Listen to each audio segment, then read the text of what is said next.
Hello all, welcome to Strategic Vision 2020, the last of our seminars here at the Australian Strategic Policy Institute, and what I wanted to finish on.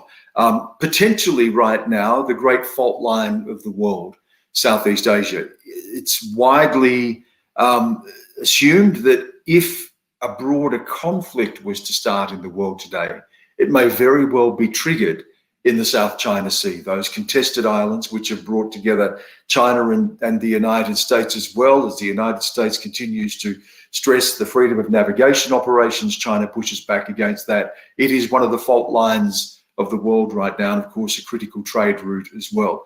But of course there's more to the region than just the South China Sea. There are questions of bilateral and multilateral relationships.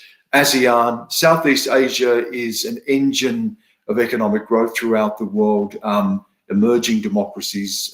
So it's a fascinating conversation today to look at what Southeast Asia, the challenges within Southeast Asia, and what Southeast Asia means for the rest of the world, particularly Australia and Australia's relationship with many countries that are very close neighbours of Australia. And to pull all this apart today, we have a fantastic guest, Bilahari Kausikan, who is now retired diplomat, a Singaporean academic, a civil servant. He was the ambassador at large and policy advisor of Singapore's Ministry of Foreign Affairs. He was formerly Parliament Secretary, a permanent secretary at the Ministry of Foreign Affairs. He also served as Singapore's permanent representative to the United Nations and ambassador to Russia. And I do want to get around to discussing Russia. So much of our conversation throughout this series has focused, as it rightly should, on China. But Russia also is a significant player again in the world. We want to be able to have a look at Russia and what it means for the world by someone who knows it so well. Bilahari, it's great to have you with us. I'm happy to be here. Thank you for inviting me. Yeah, it's a real pleasure. Look, I wanted to start by getting your assessment, if you could, of just capturing this moment in time for us. There were so many moving parts, obviously. Coronavirus, and we'll get around to talking about that, has really accelerated some of the tensions that were already existing in society. But strategically, geopolitically, how do you frame this moment? Our Prime Minister, Scott Morrison, recently said we're in a poorer, more disordered and more dangerous world. Would you share that assessment? No, absolutely. I think he got it spot on. We are all going to be in recession of various degrees for quite some time. I don't think all the major economies have been simultaneously in recession for a very long time. So we are going to be poorer, and that has certain implications. There are going to be disruptions. I don't believe that the world is going to de-globalize, as some of the more alarmist predictions have it, but we are certainly going to see major disruptions. We've already seen it, and some of these disruptions may become permanent. And finally, of course, you have heightened strategic competition between the China and the United States. Mind you, I think there is a ceiling and a floor to that strategic competition, but it is complicated enough. So all in all, it is probably going to be a more uncertain, a more volatile, and a more dangerous world for quite some time to come. There's a lot to pick apart there, but let's start immediately with coronavirus and how this is framed this moment. When you talk about a much poorer world, the world has gone into recession, if not depression. It's going to be very deep, it's going to be very long, and our world is not going to look the same. Our supply chains are being disrupted, travel is disrupted, tourism industries are clearly deeply affected. We are just not as interconnected as we were going in before this crisis. What emerges after it, we still don't know. How would you see coronavirus in terms of how it is altering the terrain globally? Has it been an accelerant of tensions that were already there? And what new issues has it revealed? Well, I think it has not fundamentally shifted the needle, but accelerated trends that were already evident before the virus hit. It's a new virus, not entirely new, but in the scale, in the severity, I can't remember anything in my lifetime like that, like this, right? Probably yours too. But the geopolitical impact is as an accelerant, as a catalyst, right? For all the things I just mentioned a moment ago. We will get over this eventually. Everything eventually ends, but it will not be the same place when it ends. I don't think, for example, we will be able to travel as freely as we used to. I don't think the supply chains are going to be exactly the same as they used to. For one thing, it has shown the vulnerability of a single point of failure in the supply chain, or over dependence on a single point, in this case, China. Right? I don't think people are going to move entirely out of China. That's easier said than done. But there were already diversions beginning before the pandemic, and that will certainly continue. I'll stop there. Let's. Yeah, I want to talk about China in particular, but let me just ask very specifically about Singapore and coronavirus. Singapore had a lot of praise for how it initially dealt with it. There were a lot of protocols left over from dealing with SARS and H1N1 that could rapidly be used to deal with the situation. And then, of course, you saw a second wave in Singapore, particularly amongst migrant workers. Where's Singapore positioned right now in terms of how it is dealing with the health crisis immediately? I think the health crisis, I mean, let's touch wood. This is the nearest wooden thing I have, so I'm touching it. Right? Is under control. In fact, as I see, I'm no public health expert, and there have been too many people masquerading as public health experts around the world. So I will just say, as a layman, right, we had it's not so much a second wave, we're trying to avoid a second wave, but we had two parallel waves. The community itself was fairly minor, I would say, and fairly well contained. But what we did not sufficiently understand, I think, was the foreign worker dormitories. Because we did not particularly understand, I think, and nobody did, that you could be asymptomatic and yet infectious. But fortunately, they were two fairly separate strains, and they did not cross over. Both of them are now under control. The foreign workers, we moved very quickly to segregate the healthy foreign workers from those who were infected, keep them apart. Fortunately, our fatality rate was very low. We only have had so far 27 fatalities and very few people in the ICU. In fact, the last I checked, maybe one or two only in the ICU. And so we are opening up. As we open up now, we worry about a second wave, as everybody should, right? But so far, so good. The greatest, so I think public health-wise, we did not perfectly, nobody did, but I think we did well enough.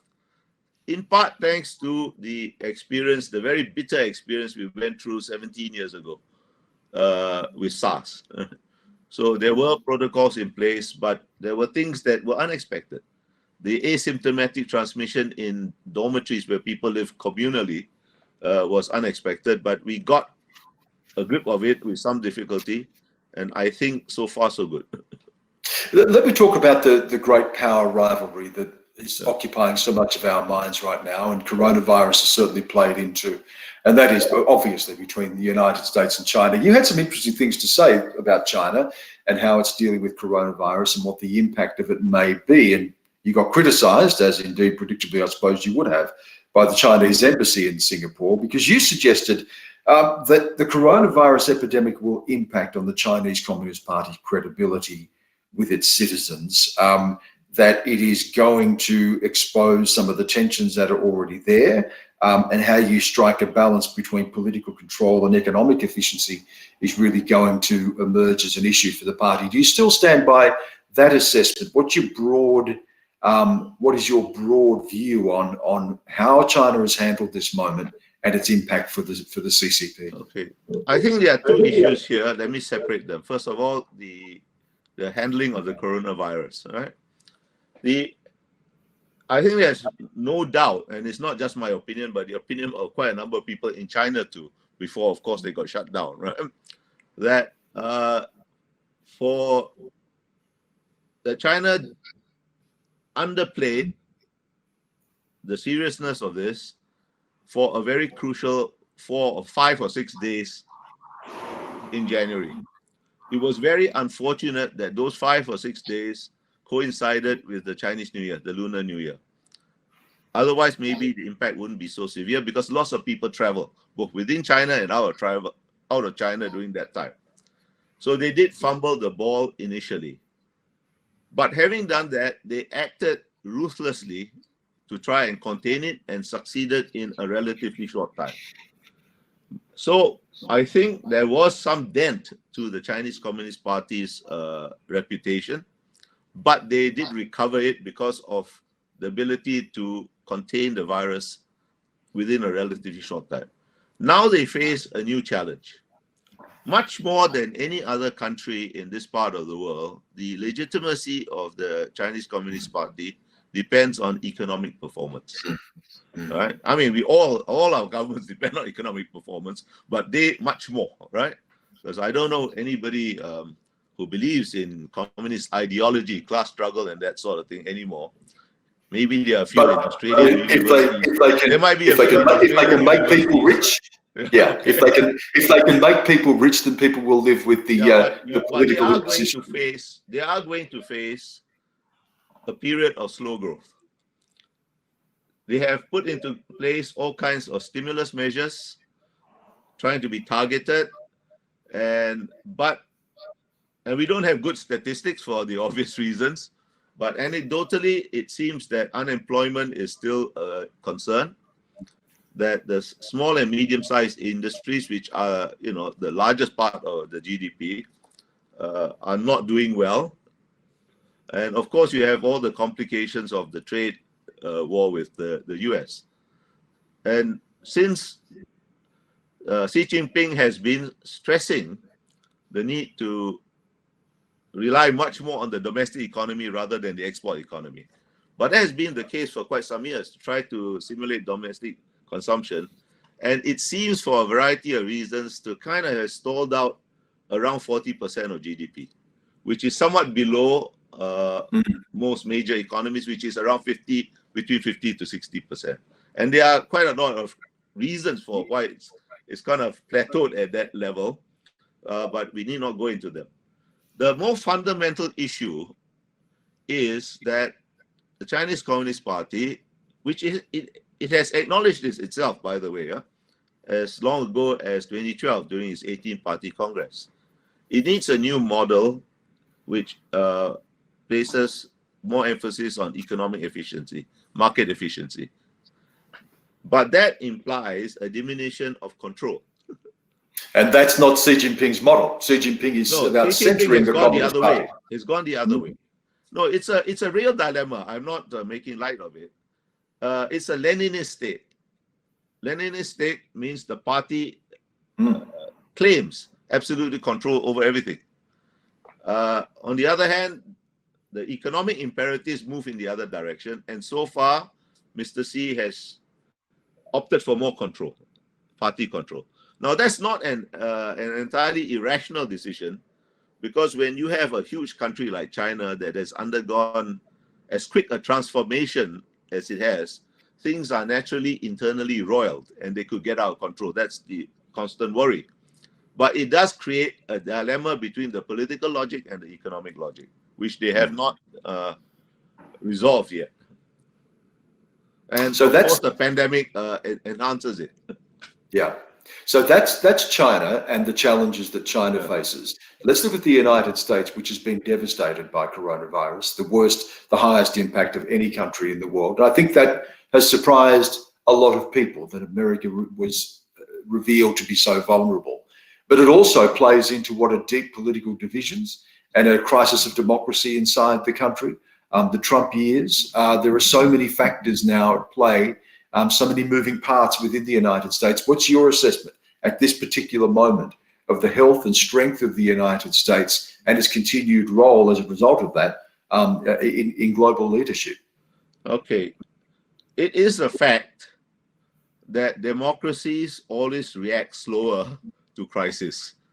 They take a longer time than other systems to react to crisis, but they do react. And perhaps under the Trump administration, it took much longer than absolutely necessary, because there was a period of denial, there was a period of complete confusion. However, there are strengths too, and I think the strength of America is simply that what happens in Washington, D.C. is not necessarily the most important thing that happens in America. Never has been. Right? What happens in the 50 states, what happens in the universities, research laboratories, Wall Street has always been much more important. And change comes from bottom up in the United States, much more than top down. This is almost the diametric opposite of China. China was able to react ruthlessly because it is a top-down situation. I mean, they also were in a state of denial for different reasons at imaging, but they could react very fast. But that is also a weakness. Not in this particular case, because with the re-establishment of, with the re-emphasis on party control, with the concentration of power, I think something akin to a neo-Maoist single point of failure has been reintroduced in the Chinese system. Whereas in the US, it's a much more dispersed system. It takes longer to organize itself, but it's much more resilient in there. Now, that may not be very obviously resilient right now because of the initial, well, cock-ups. I mean, the technical term is cock-up, right? Right? And it's going to take a long time to recover from that, but they will recover in their own way. Because what happens in Washington, D.C. is never been the most important thing that happens in America. You've outlined the challenges of the two big powers. Now I want to look at what this rivalry means for the region. Of course, Southeast Asia has lived through great power rivalry in the past and very much shaped by events of the Cold War. You've said yourself that US policy in Southeast Asia was shaped by the Cold War. Is this Cold War redux now? Are we entering another phase, another Cold War? If so, how will this be different and what will its implications be for the region? First, let me make the point. Let me emphasize a point that you already made. This is not an entirely new situation. Right? Southeast Asia is at a strategic crossroads, which means it has always been in the middle of great power rivalry.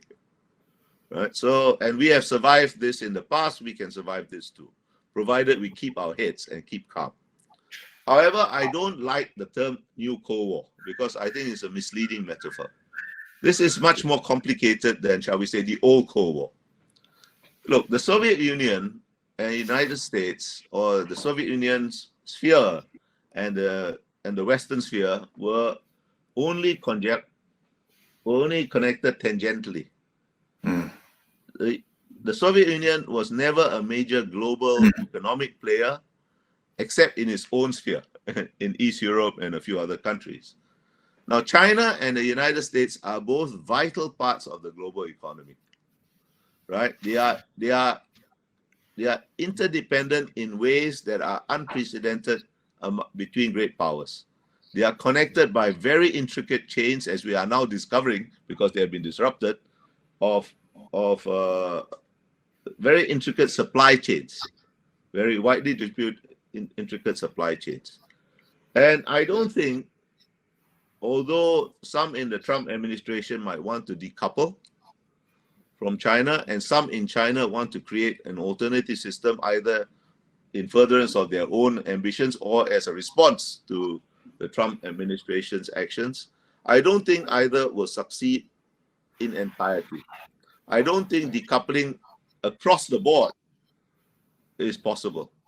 Now, the Soviet Union was containable because it largely contained itself by pursuing autarky within its system. Right? China is not like that. The United States are so intertwined. You can perhaps decouple in particular domains. Technology, some parts of technology may be one such domain. Right? But across the board, I don't think it's possible. That doesn't mean both sides are not going to try, and that's where the complication is. It will not be as simple or as straightforward as during the Cold War proper. So what does this mean for Southeast Asia? If you look across the region, of course, I mean, We talk about Southeast Asia, and I know you've pointed this out before. We talk about Southeast Asia as if it is some homogenous grouping. Of course, it is not. I think you've used the term before, you are not a happy band of brothers. Yeah. You coexist and you try to reach a consensus. But how would you characterize this great power rivalry, Cold War, whatever term we want to use? But clearly there are flashpoints and there are tensions.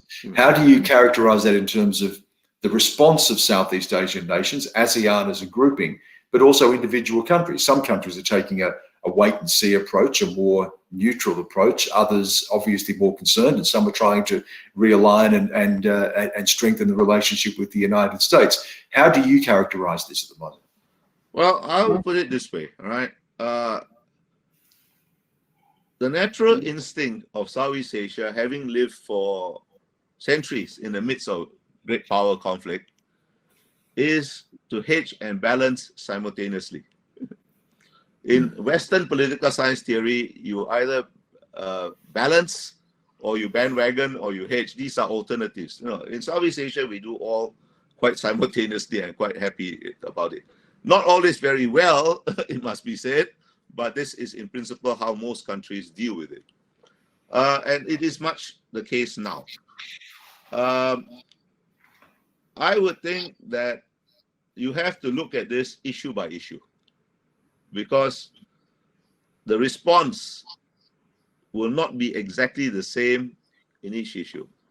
There is some good news though, I think, if you look at the economic fallout of the pandemic in Southeast Asia, the level of bilateral tensions among members of ASEAN is remarkably low when you compare it to, say, like the Asian financial crisis, which not only catalyzed political changes in key Southeast Asian countries, but catalyzed quite serious bilateral tensions between Southeast Asian countries. This time, we have had to take quite drastic actions against each other, right, to deal with the pandemic. But the level of bilateral tensions has been remarkably low, and I think ASEAN can claim some of the credit for that, not 100%, but some of the credit. Now, coming back to the great power competition, I think you have to go through issue by issue. The South China Sea, I think it's not ideal, but there is a minimal consensus that held after it nearly broke in 2012 when we couldn't come to a conclusion. And strategically, the South China Sea is more or less a stalemate between the US, China, which gives some room for the claimant states.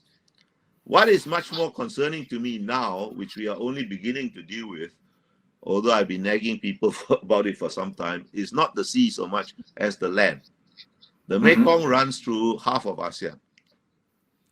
And the upper reaches of the Mekong are in China. The Chinese have got a very ambitious program of building, I think, something like 20 or 21 dams in the upper reaches. And that will certainly affect downstream riparian states. Has already affected, according to some scientific studies. For 2 years now, the Mekong has not, Tonle Sap has not reversed the flow as it usually does. There has been drought downstream, right?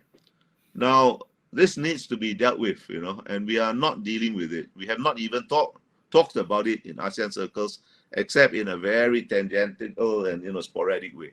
To me, that is much more serious than the sea. Now, the sea, as long as the US and its allies are present, and I see no sign of the US retreating from its presence in the South China Sea or the Pacific generally, there will be a strategic stalemate. The smaller countries of Southeast Asia will have maneuver room. But the land, I see no balance. But of course, the potential, and it's often spoken about the potential for something to go awry, a miscalculation, an accident in the South China Sea that triggers potentially an escalation of military tensions is always prevalent. There's always that concern. Do you support, in terms of that US presence in the region, freedom of navigation operations by the United States? And I know there's been pressure applied to Australia to join in those as well. What role do you see for Australia, and do you support the US conducting those freedom of navigation operations, given that we've already seen a response from China in terms of how it would view those operations? Look, actually, freedom of navigation operations in the South China Sea are not new. Anywhere, actually. The US Navy, different fleets have been conducting freedom of navigation operations since time immemorial, right? At least I can remember. But of course, this is a much more... But this is a different context. It's Yeah. a different context. In some ways, it's much better because under the Obama administration, the second one, every time they conducted a freedom of navigation operation, it was almost every time followed by a very almost quasi-metaphysical debate between the Pentagon and the White House whether it was really a FONOP, and which of course negated its effect. Now they just do it. Now the fact of the matter is, actually, I think this has become somewhat ritualized, in the sense that there are codes of conduct. Codes of conduct is a bad term. What would they call it? For unplanned encounters at sea. And they are not specific to the South China Sea, but by and large, they have been adhered to by both sides. Recently, if you may have seen a story in the South China Morning Post, the PLA has been told by the party not to fire shots, not to fire the first shot, to act with restraint. I don't think anybody is looking for trouble. There can be accidents. Of course, there can be accidents. But I think I'm fairly confident that both sides will try to contain accidents.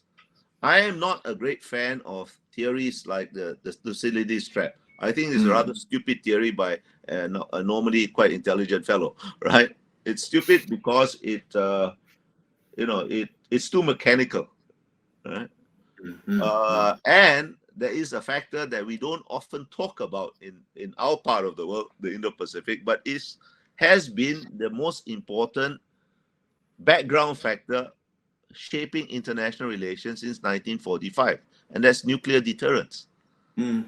Right? So war by design is extremely improbable.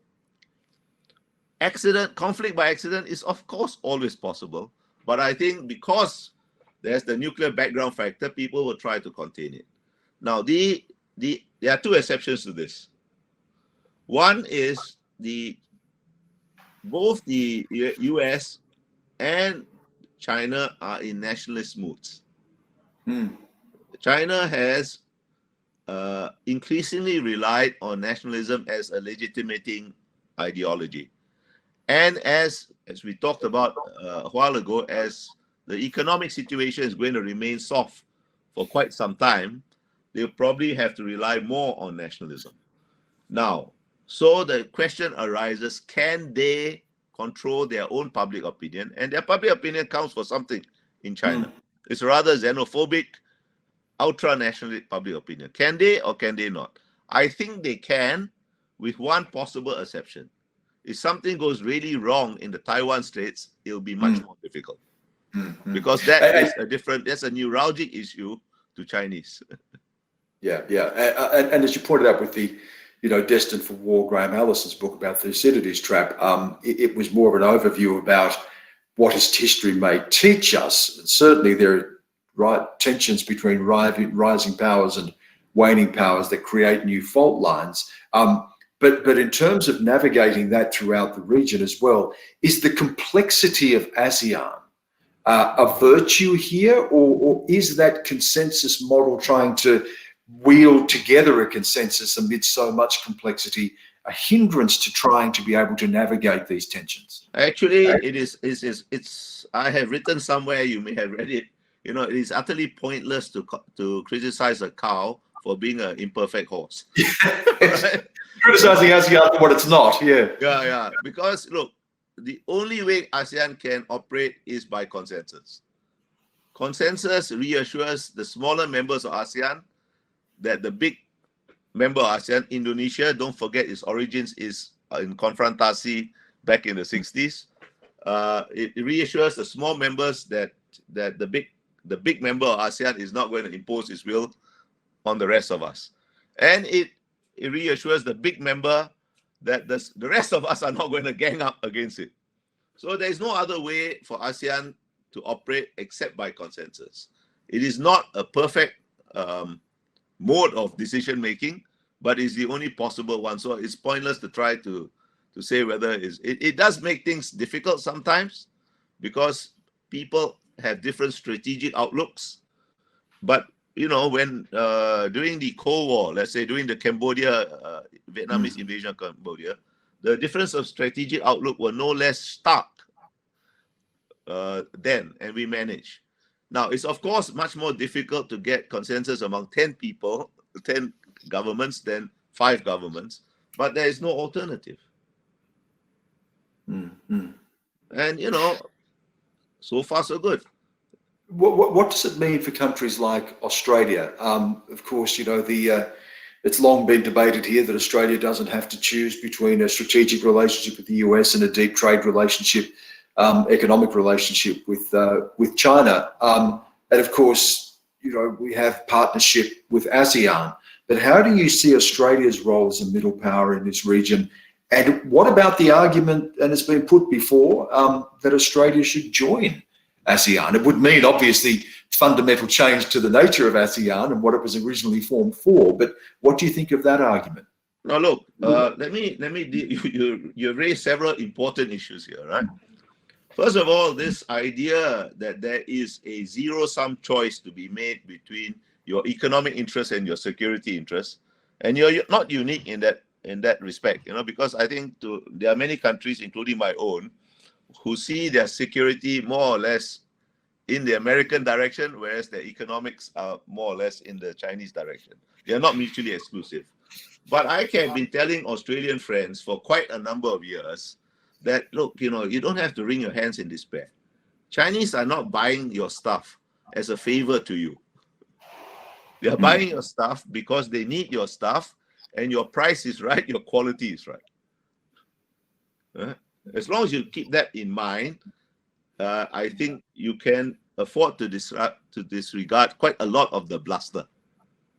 You know, they're not buying Australian minerals, let's say, because they like your face or because they're trying to do you a favor. They're buying it because they need it, your quality is good, your price is right. If your price is wrong and your quality is wrong, no matter what you do vis-a-vis China, they ain't going to buy your stuff. These are not people who want to cut off their nose to spite their face. Remember that, right? Secondly, I think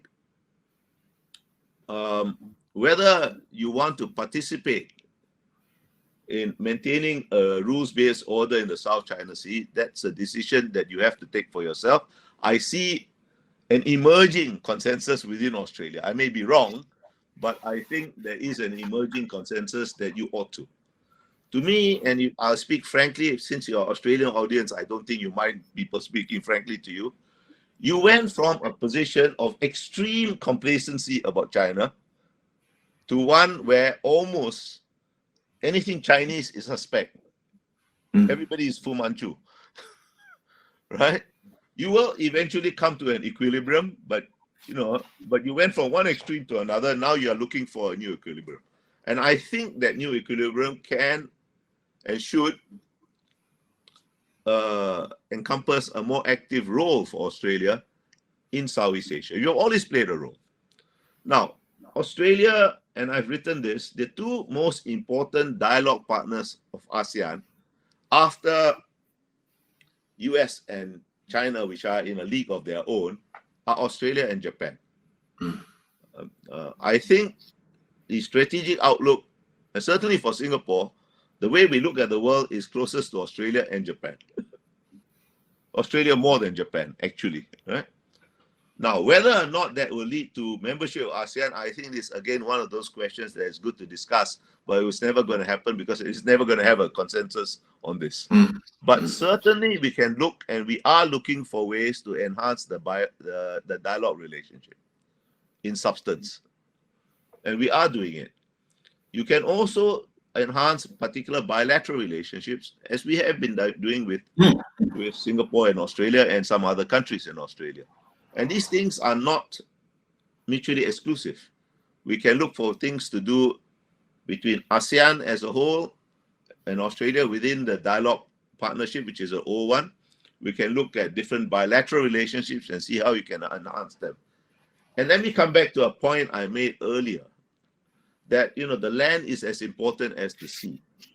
There is also a place where Australia can play a role, not maybe by itself, but in conjunction with Japan, in conjunction with other dialogue partners of a like mind, and perhaps even in conjunction with China, because some of the infrastructure projects on land are going to be beyond China's sole capabilities, and they will also like to hedge some risks, because they have got huge reserves, they've got a lot of money, but they got huge problems in China themselves. And they are, I think, beginning to understand that huge is not infinite, So there is scope for cooperation, there's scope for lots of things Australia can do, short of joining ASEAN. You ask me if I was the dictator of ASEAN, should Australia join? I'll say yes, but it's never going to be a consensus, so it's a futile question.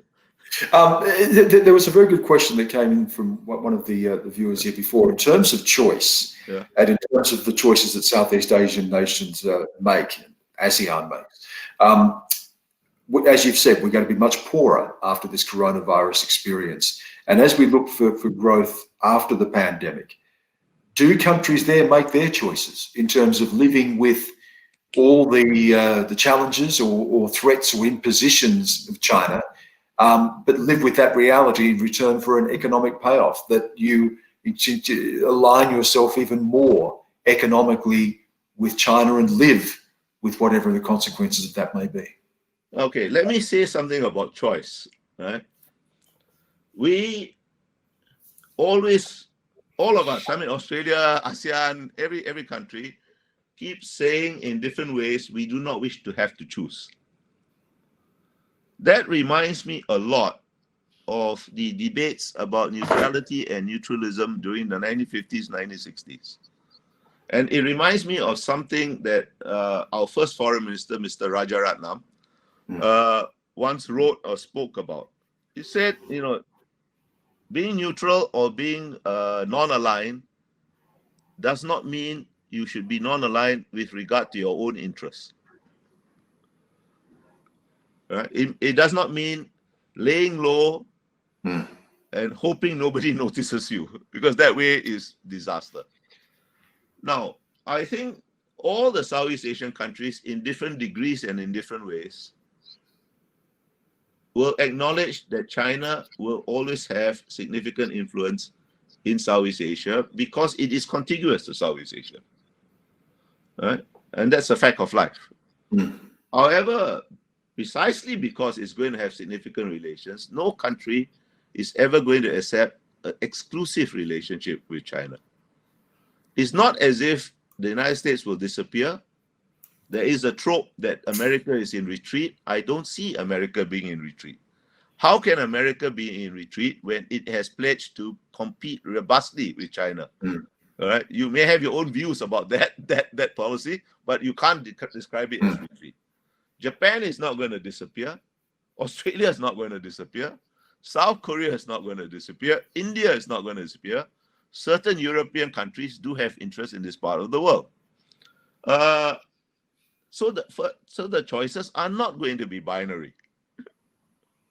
They need not be binary. Sometimes on some issues, we'll tilt one way, individual countries as well as ASEAN. But on other issues, we may tilt another way. And what should guide us all the time is our own interests. When I was a permanent secretary of the Ministry of Foreign Affairs, I used to remind young officers it's not new, this US-China rivalry, right? I used to remind young officers from time to time that we are not put on earth to bring joy to either American hearts or Chinese hearts. We are put on earth to bring joy to Singaporean hearts. And as long as we keep that in mind, sometimes we will tilt towards the United States. Sometimes we'll tilt towards China. And sometimes we'll just piss both of them off, pursuing our own interests. And that's the way it has to be.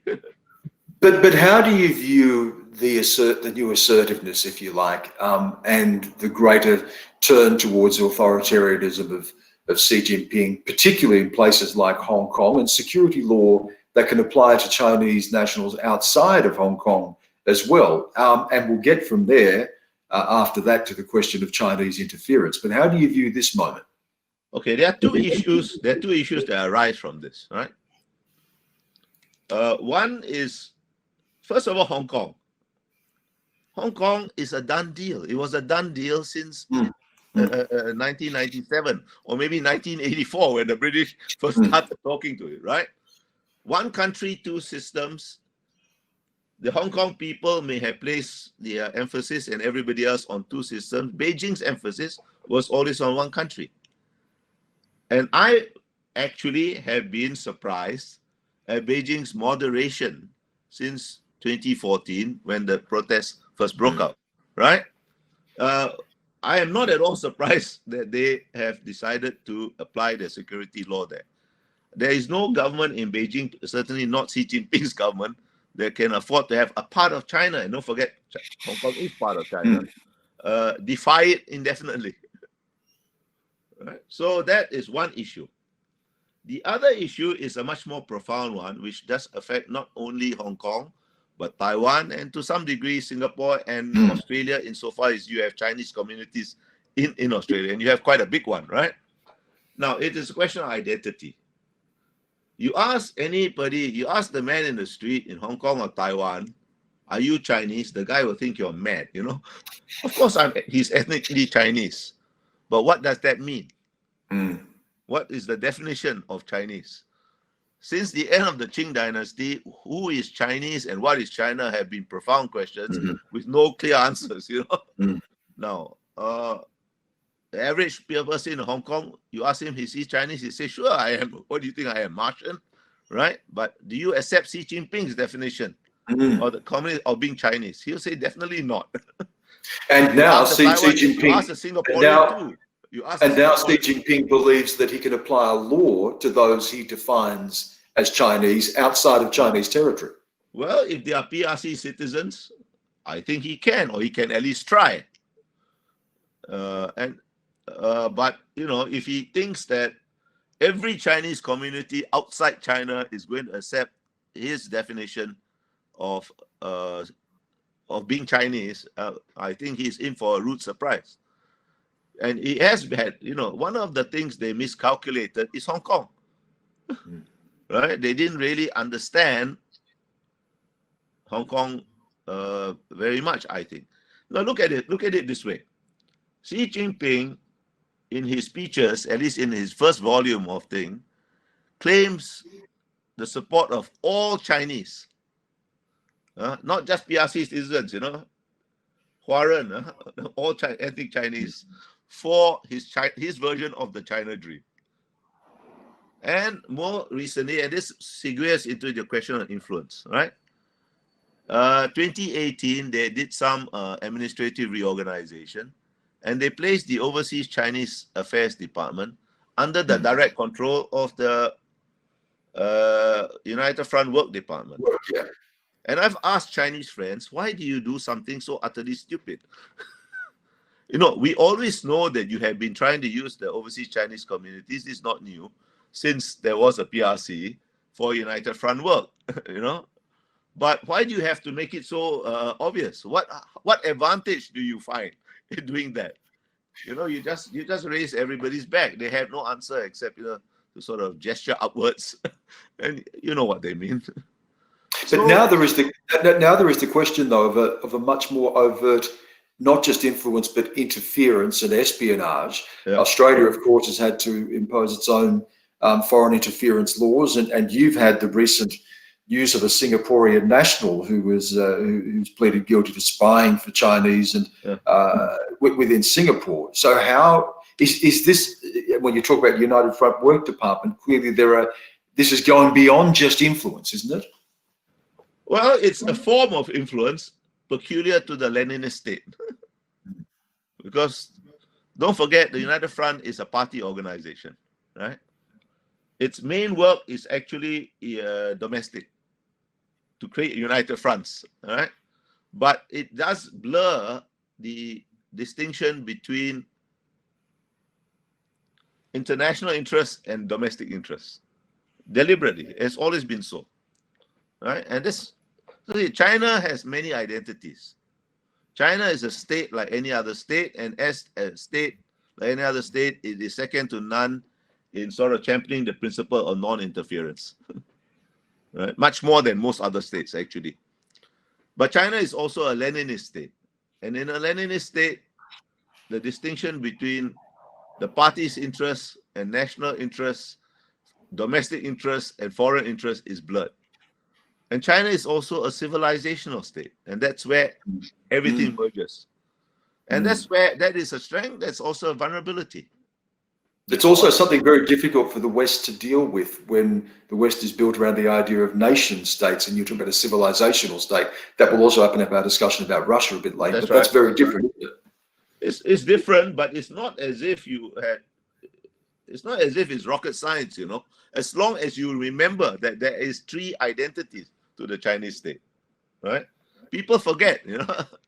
People forget a lot. I tell you something about Australia. I was in Australia about 3 or 4 years. When did the story about Chinese influence first break? About 3 years ago, right? I was there just the year before that, and I was sitting in the lobby of my hotel waiting to be picked up to go to an appointment.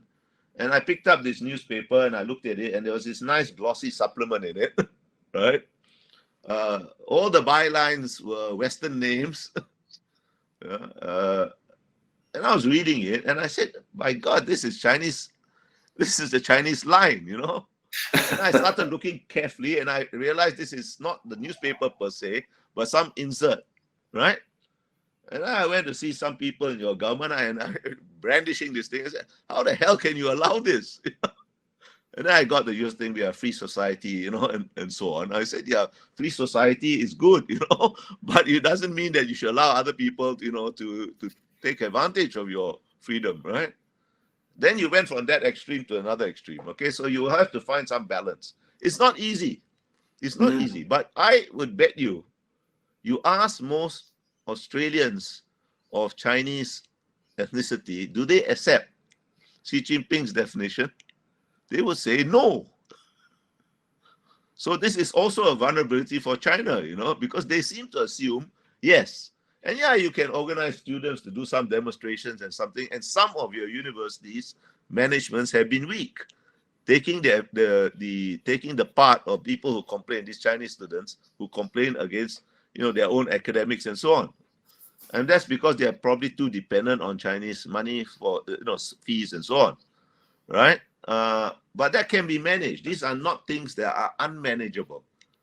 You know? But you have to be conscious. The first stage is consciousness. I want to come to the question of Russia and draw on your experience there. Before we leave Southeast Asia per se, we had a very good question coming in a little bit earlier about Indonesia. It's on track to become, within the next 30 years, the 4th biggest economy in the world, 3rd biggest democracy in the world. How do you see Indonesia's role in the region vis-a-vis that great power rivalry, but also in its leadership of ASEAN? Look, Indonesia is a major country. 260 million people. It's not small beer. Indonesia, and I have told, okay, let me tell you a story, and that will sort of explain what I know about Indonesia. Some years ago, you remember, Japan and China were in competition to build the high-speed rail between Bandung and Jakarta. And finally, it was lost by the Japanese, and the contract was given to the Chinese. I told my Japanese friends, do not despair. You will probably thank the Indonesians for giving it to China rather than giving it to you, because the Indonesians have a long and proud history of taking money from anybody and doing what they want.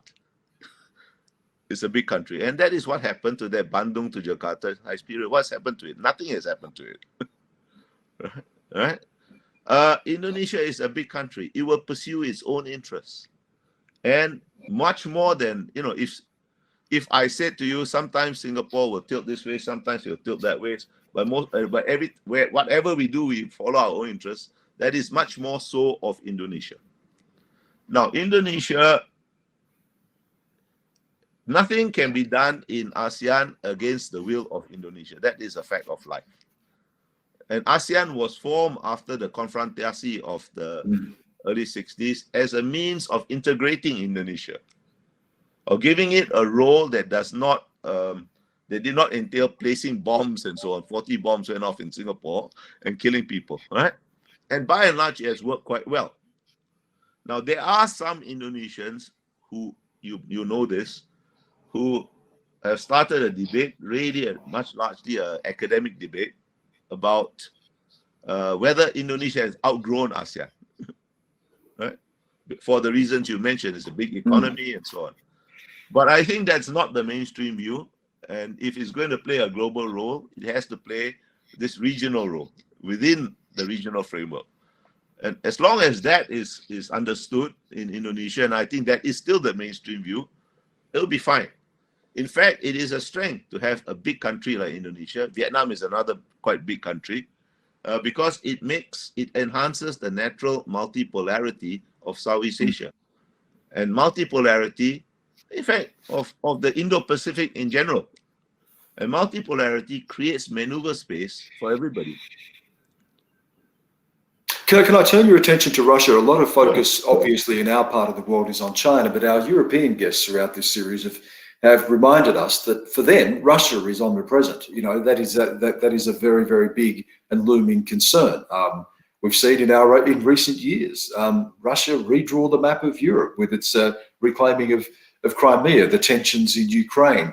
Russia has increased its influence throughout the Middle East. It is critical to the ongoing civil war in Syria. It's critical to the conflict in Libya. Its relationship with Turkey, Iran, and others as well has been critical in outcomes in that part of the world. How do you assess Russia's role in the world right now, the level of threat, and how it plays into this great power rivalry we've been discussing? Okay, I have some strong views on this because I was ambassador to Russia for part of the transition period during Yeltsin, right? And I saw the West make serious mistakes. The West misunderstood the end of the Cold War as the end of a war, right? They mistook the Soviet Union for the Russian civilizational state. Right? And lots of promises were made then, which are now denied, that were not kept. One of the primary promises in terms of encroachment and expansion of NATO. One of the main promises was that NATO will not expand beyond the borders of Germany. Right? And now it's on Estonia, Macedonia. How is this in Western interest? Are you really going to say an attack on Macedonia or Estonia is an attack on all and going to risk nuclear war for that? It actually has degraded NATO's deterrence capability, in my mind. Article 4 of NATO is the core of NATO. It is just not credible anymore, right? Because of this overexpansion, and that really was a broken promise. Russia does have security interests. Ukraine is where it came to a head. Now, after I retired the first time from the foreign ministry in 2013, the same year actually, in December, I was invited to Ukraine and I went there. And since I was already a pensioner, I decided to go to the Maidan and have a look at what's happening. And I was quite shocked. The core of Russian civilization is actually in Ukraine. The Kievan Rus, right? Language, civilization, yeah. Yeah, I could not see, and I was listening to European politicians speak stirringly about, joining Europe, human rights, democracy, all the good stuff, They didn't quite promise milk and honey, but, it was in that direction, And I thought to myself, and I saw kind of like flags and people wearing uniforms of Bandera. Remember him? Right? And I thought to myself, this cannot go on, And what came to my mind was Hungary in 1956. Look, the Europeans were utterly feckless in their treatment of Ukraine. Any Russian government was bound to react in some way, and it was feckless of them to encourage Ukraine in this way without either the ability to deter a Russian response or to respond effectively to a Russian response. In the end, it was Crimea, which was less bad than what I thought might have happened. It's not good, right? But it's less bad. Look, the Europeans are incapable of dealing with Russia because Russia is a traditional great power. One of the most foolish things I ever heard in my life, in my career, is Russia's annexation of Crimea being criticized for being 19th century behavior in the 21st century. That does not say I approve of what the Russians did, but who says that your adversary, your competitor's values must be your own? Who says they must play by the same rules? That's really dumb to expect them to play by your rules. Russia is a traditional great power. Europe thinks it is a postmodern power. What is Europe's military capability? Can it deter Russia by itself? It can't. It needs the United States.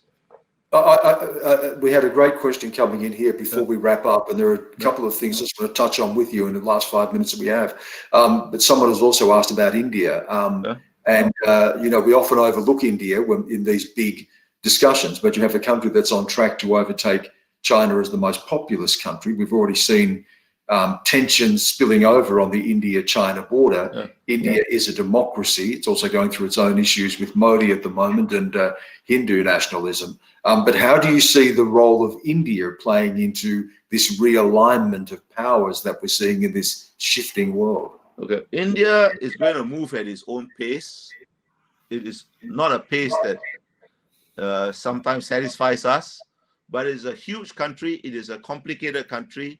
Most of its energy is always going to be devoted inward to hold it together, to move that country. That's a fact of life. But it will play a role. It is beginning to play a role in Southeast Asia. It's beginning to play a role in the Pacific. It is looking at the Quad differently now, right? It has forged a very close relationship with Japan. And it will move at its own pace to be part of what I see as a multipolar Indo-Pacific. In fact, the very term that has come into vogue now, Indo-Pacific, rather than Asia-Pacific, recognizes that India has a role. But it will play the role in its own way. Long ago, when I think it was the the Clinton administration first started to re-engage India, right? I told some American friends, look, they're never going to play deputy sheriff to you, right? Because India is an old country, is an ancient country, it is its own interests. Many of those interests will be aligned with American interests or Western interests, but not all of them. It will do what it does in its own interests, not because it wants to be anybody's deputy, which is the Australian Prime Minister that described Australia as deputy sheriff. I can't remember his name. India will never. There is no Indian Prime Minister that will ever describe India that way. All right. Bilahari, we're almost out of time, and I'm going to steal an extra minute or so from you. Just in terms of wrapping up, we talk a lot about a liberal global order. We talk a lot about a retreat of democracy and a rise of authoritarianism. What China has, what China offers the world, whether China is a new model. Kishore Mahbubani, your colleague and fellow Singaporean, has also proffered the view that perhaps China has won already. He certainly says that the West went to sleep after the Cold War and the end of history rhetoric. What do you see emerging from this moment? Are we at a transition point to a new order? How do we accommodate these contending interests and pressures and rivalries? What emerges from this? Well, first of all, I think you have to recognize that while China has great strengths, it also has very serious weaknesses. We talked briefly about some of them, internal contradictions, which are not resolved. And a balanced picture will have to take both its strengths and weaknesses into account.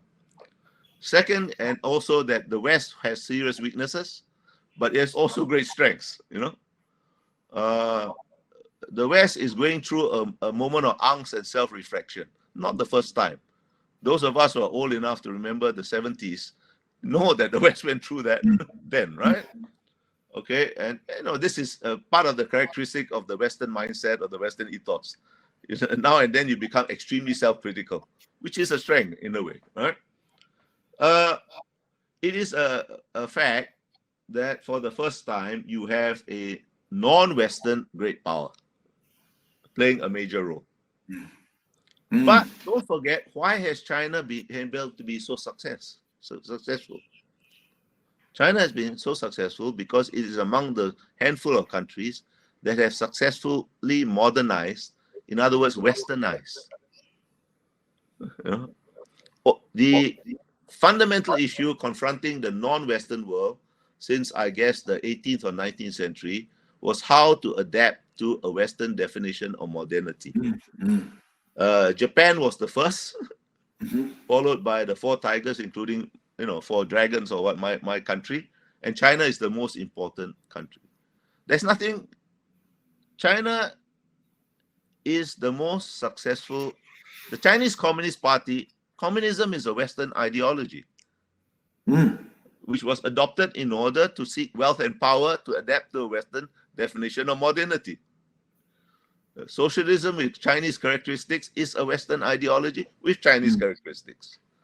So this dichotomy between the West and the rest, you shouldn't push it too far, right? And you shouldn't lose confidence, because you must see that those of us who have been successful in development is because we have been successful westernizing. Doesn't mean that we want to become carbon copies of Western societies, right? Because it's a process of adaptation, not adoption, and China is like that.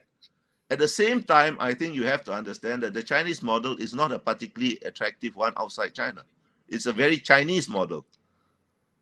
And whether it can transplant well, so far it has not transplanted well. Right?